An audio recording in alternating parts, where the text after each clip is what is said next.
Now available in paperback and e-readers, Spinsterella. Discover the dark side of love in this goth and lovely romance with Spinsterella. Get Spinsterella in paperback and e-readers at your favorite online bookseller today.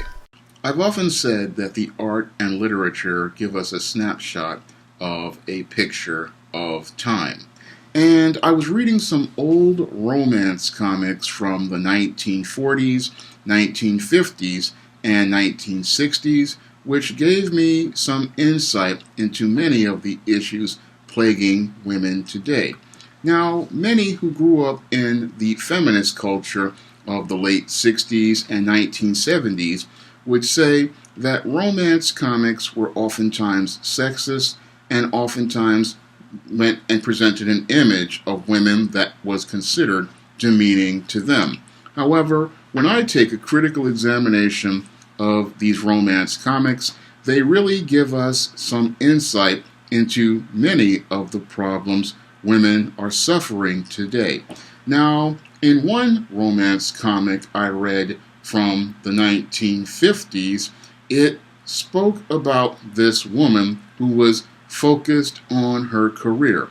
And in this comic, this woman shunned several suitors, talking about how she wanted to advance on the job. And in this comic, as this woman shunned these suitors, she oftentimes ran into many of these exact same men years later after they had gotten married and had children. And she looked at these men and the children that they had and was oftentimes depressed.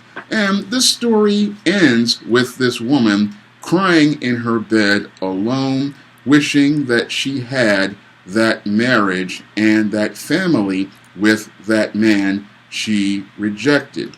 And when I looked at that comic and I looked at many of the videos made by YouTubers who talk about going their own way, and when they talk about female nature, it was just quite interesting to me to see the parallel between that old romance comic from the 1950s and many of the problems women are going through today.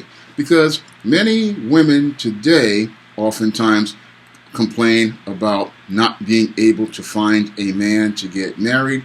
Moreover, many of the women with the so-called careers are now taking antidepressants, and they're dealing with many mental health issues.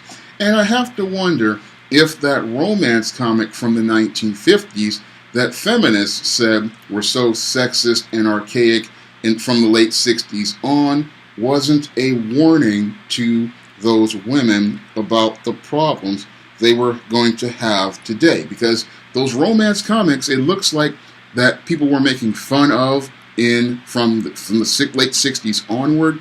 They were seeming to give a precursor to these women and a warning about what happens when you go out here and call yourself just focusing on this job, and how you miss out on the things women want to get, which is emotional security by having a relationship with a man and building a family with that man. So that romance comic, as I see it, really foretold a story about what women really want, but today's feminist woman wasn't listening to them back then, and now she's suffering for it right now.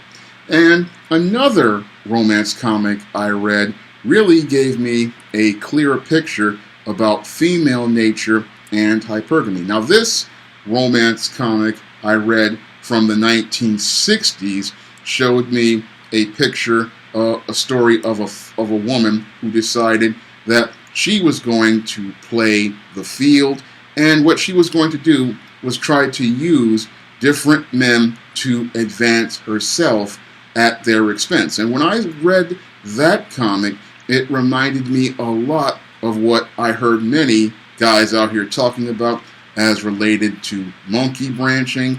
And this comic showed this woman going out here looking to pursue a career and looking to advance herself by having relationships with different guys and looking to try to climb the ladder by climbing on top of all of these different guys, depending on how you imply what goes on in between these comic panels. And as this woman goes from relationship to relationship, monkey branching from man to man, what happens is she winds up stopping at one point, and at that point she winds up running into the very same guy who at the beginning of the story she called a lame.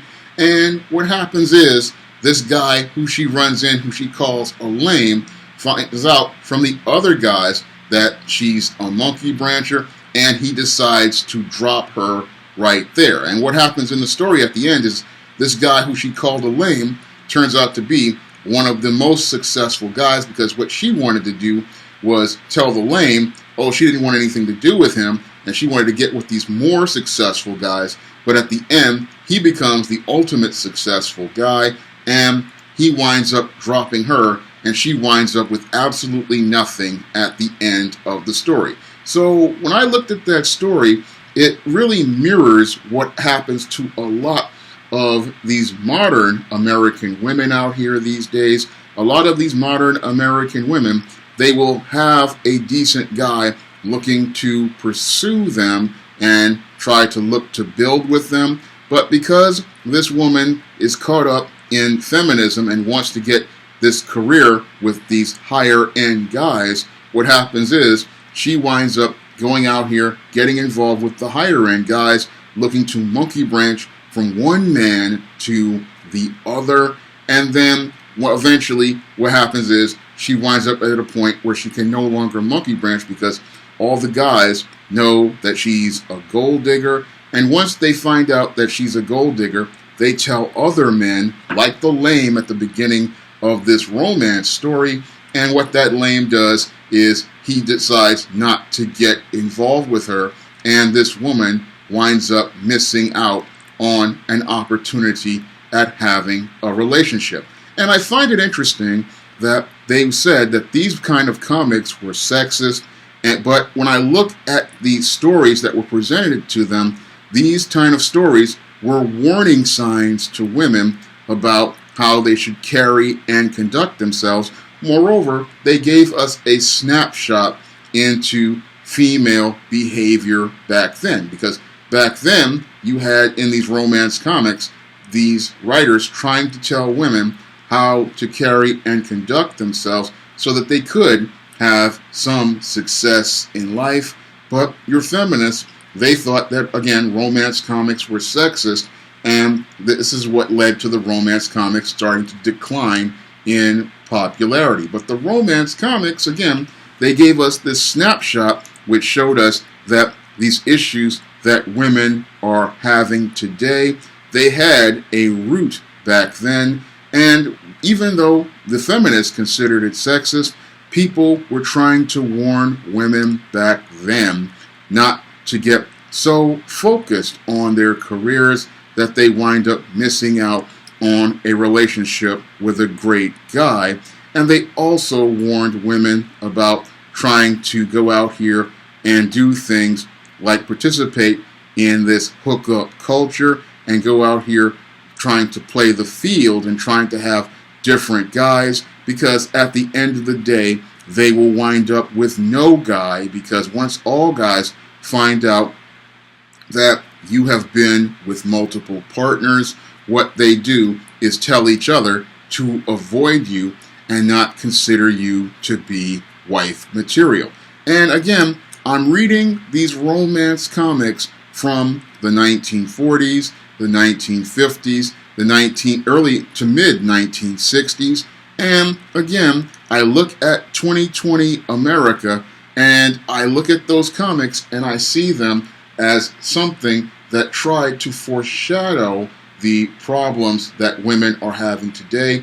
But because a generation of women did not listen to the warnings in those comics, and another generation missed out on the messages in those comics, this is why so many women are suffering today, because they didn't listen to those wiser, older women who tried to tell women to go out here and look for a husband to be their head of household, to be their leader, their protector, and provider. No, what they wanted to do was be the independent woman, and today's independent woman is now all alone and miserable like the women at the end of all of those romance comics I read. And sadly, they got that same fate because they didn't have access to those comics,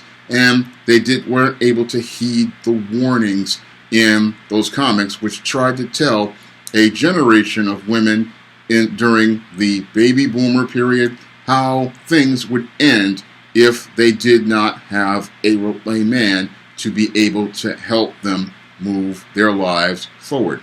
If you'd like to see me make more videos like this, you can donate to my Patreon, my PayPal, or my Cash App by clicking the links in the description box. And if you want to pick up some of my men's issues books like Stop Simpin' and The Man Crisis, you can pick up those books on Amazon.com in paperback and Kindle format.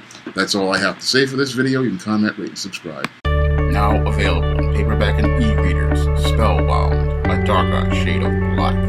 Get your copy today at your favorite online bookseller.